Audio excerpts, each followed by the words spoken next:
こんにちは、グリプトです。本日も仮想通貨、ブロックチェーン界隈のグッドファンダからバッドファンダ、チャートなどをまとめて見ていきたいと思います。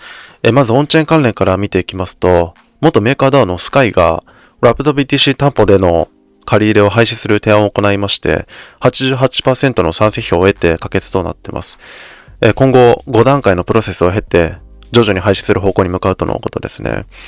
で、以前までの流れとしては、ラプド BTC の管理が従来のビットゴーからビットゴーとジャスティン傘下のビットグローバルの合弁会社に移ると発表がありまして、海外では過去の事例を見る限りですね、ジャスティンの管理下となると今後ラプド BTC の運用に不安が残るということで、各プロトコルがラプド BTC から撤退を考えるんじゃないかというですね、ラプド BTC 懸念という問題が浮上しました。で、その懸念が浮上した時に、このスカイはですね、ラプド BTC 担保の新規受付のみを停止する投票を行いまして、それも可決されたんですけども、今回はラプド BTC のすべての受付を段階的に廃止する投票が承認されています。で、このラプド BTC 懸念が出た当初もですね、今は新規受付停止だけども、その後完全撤退もあるんじゃないかみたいな話をしましたけど、そのシナリオ通りの展開となってますね。で、ラプド BTC 懸念が最初に出たのは、このチャンネルの動画を遡るとですね、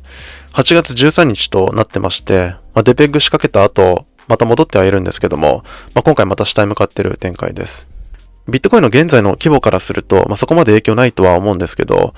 一応間接的な売り圧につながりますんで、その後の動向にも注目したいですね。あと、イーサ関連では、ワズリ X のハッカーが5000イーサずつトレネットキャッシュに送金してまして、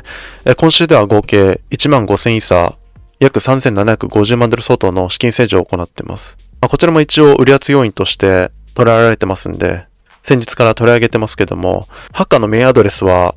あとイーサが4600万ドル相当残ってまして、ワズリ X の再起も未だ兆しが見えない状況となってます。あとはテレグラムボットのバナナガンを利用した複数のユーザーから資金流出が報告されてまして、現時点で563イーサ、約140万ドル相当の資金が抜かれているようですね。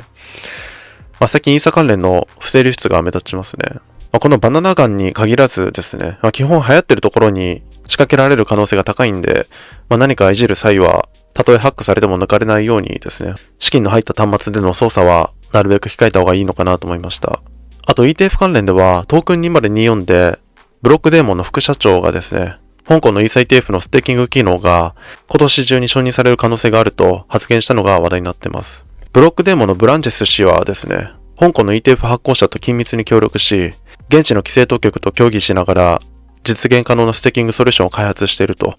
規制当局は一定の構造と協会内でステーキング機能を承認する可能性があると語っています。イーサ ETF はこのステーキングが承認されてからが本番だと一部で言われてましたけども、これが逆転の起点となるんでしょうかね。こちらの進捗にも注目ですね。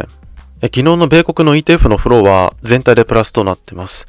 ブラックロックを除いてもプラス 1.58 億ドルの流入ですね。フィデリティアークからの流入が目立ちます。一方イーサの方は相変わらず寂しい感じとなっています。香港市場はビットコイン ETF が 15.95BTC と若干の流入がありますね。ビットコインの価格は現在63,100ドルあたりを推移しています。発表された注目指標の方では、米第2四半期経常収支、米フィラデルフィア連銀景況指数、米新規失業保険申請件数、米中古住宅販売件数など、発表ありまして、一斉に発表された昨日9時半の時間帯では、米金利も上昇しているんですが、米市場開場後は、米株各指数やビットコインは上向きの展開となっています。個人的には、指標も大きなサプライズもなくですね、一時と比べると、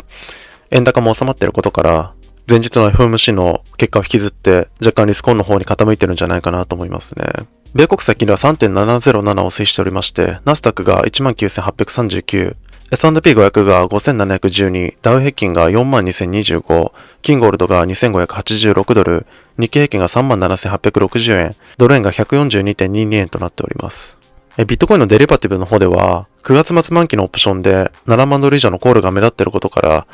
来月10月に向けて市場は強気であるという見方がされています。ビットコインの先物の方では、OI は全体でプラス 3.85%、額としては345億ドル相当、比率としては全体ではロングが 52.0%、マイナスミはショートが 54.0% と上入りになっています。今後の指標としては、本日9月20日に日銀政策金利10億のローンプライムレート9月23日に米 PMI9 月の速報値、9月24日にオーストラリア中銀政策金利、ドイツの IFO 景況感指数、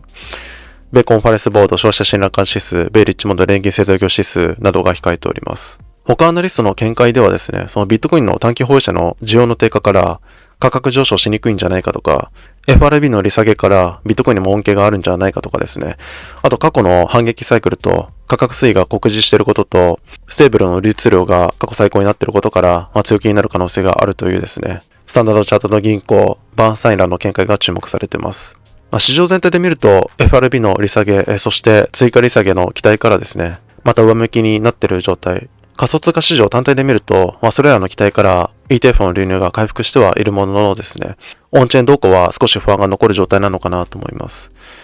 これから取り上げる仮想通貨市場単体のファンダもですね、そのドイツ方面ですけども、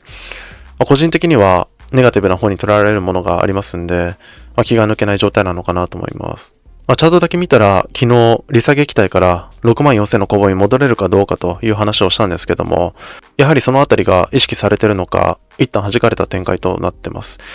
ただ本日、日銀政策金利が終えるとですね、来週まで指標も一息つきますんで、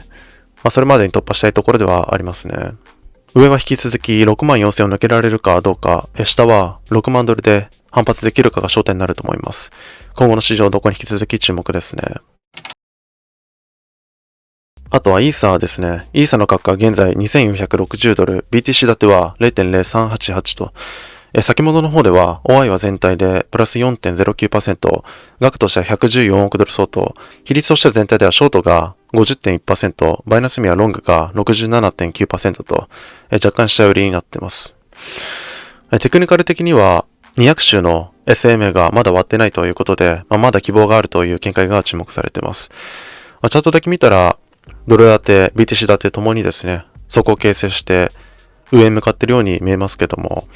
ETF もオンチェーン状況も未だ明るい兆しが見えないのが現状です。上は BTC 建てで 0.04 の攻防に回帰できるかどうか、下はここを抜けるとなると 0.035 でとどまれるかが焦点になると思います。イーサの今後にも注目ですね。あとここからその他の動向になります。ドイツ政府が47の取引所を閉鎖したことが話題になっています。マネロンを含む犯罪行為の関与、KYC 義務を故意に遵守しなかったことを理由に閉鎖したと発表しています。2012年から運営している取引所も閉鎖に追い込まれてまして、徹底的に淘汰されています。で、この情報が話題になったのが本日なんですけども、その1日前には、ドイツ大手の DZ 銀行やコメルツ銀行が顧客に仮想通貨取引の提供を開始すると発表してるんですね。なのでドイツは既存の取引所を排除して中央の銀行側が主導権を握ろうとしている、わかりやすい動きになっているのかなと個人的には思いました。約2ヶ月前にはですね、そのドイツ政府のアドレスが押収したビットコインを容赦なく売りさばいているのも話題になりましたけども、